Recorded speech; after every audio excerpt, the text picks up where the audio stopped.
Em primeiro lugar, ai, Ricardo, o IRB vai quebrar. Não, não vai.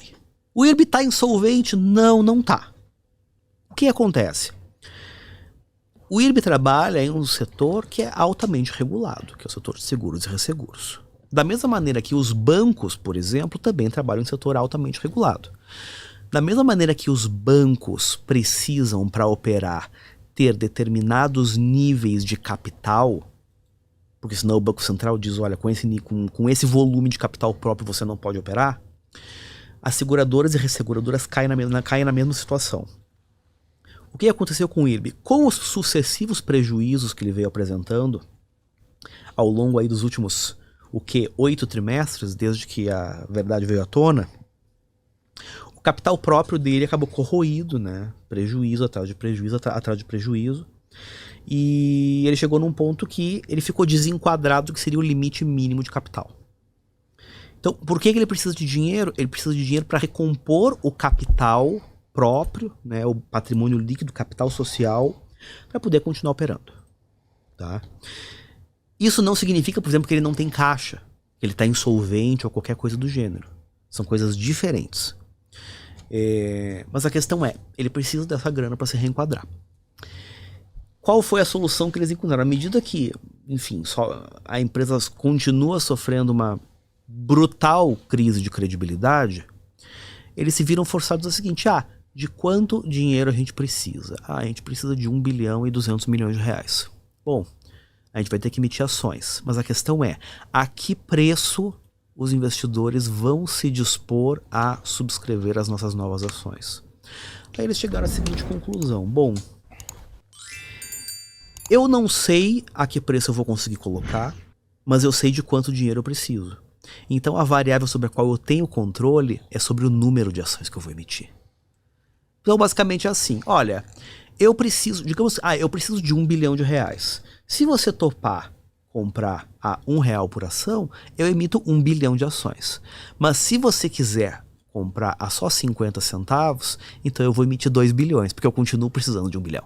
Nossa, então... Qual é o grande problema do IRB? Eles precisam de 1,2 bilhão de reais e eles não têm controle sobre o preço e o mercado não está disposto a pagar. Então eles viraram e falaram, olha, nós vamos emitir de X a Y ações e os preços, né, o intervalo de preço disso significa que no melhor cenário para eles emitiriam essas ações próximas a R$2 e no pior cenário seria em aproximadamente 70 centavos. Nossa! Por que está caindo?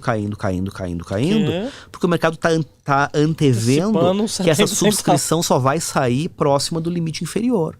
Ou seja, talvez saia a menos de R$1.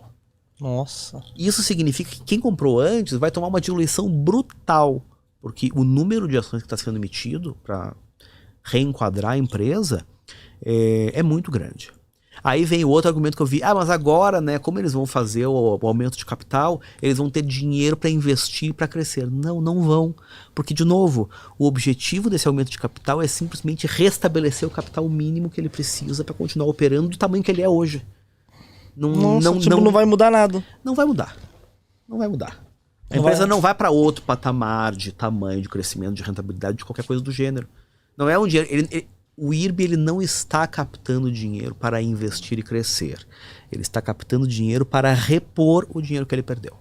Nossa, então, para quem é acionista, o cara tá levando um fumo violento, né? Tá. Caraca. E assim, não foi falta de aviso, gente. Não foi falta de aviso. Tipo, existem investidores que estudaram e apostam em IRB e tudo mais. Eu respeito imensamente, né, inclusive pessoas pelas quais eu nutro a mais profunda admiração e respeito, mas assim, eu, Ricardo, não consigo enxergar. Não consegue ver, eu não consigo ver uma saída e que ela pode se valorizar bastante, né? Principalmente desse follow-on aí, né? Esse follow-on muito bagunçado, né?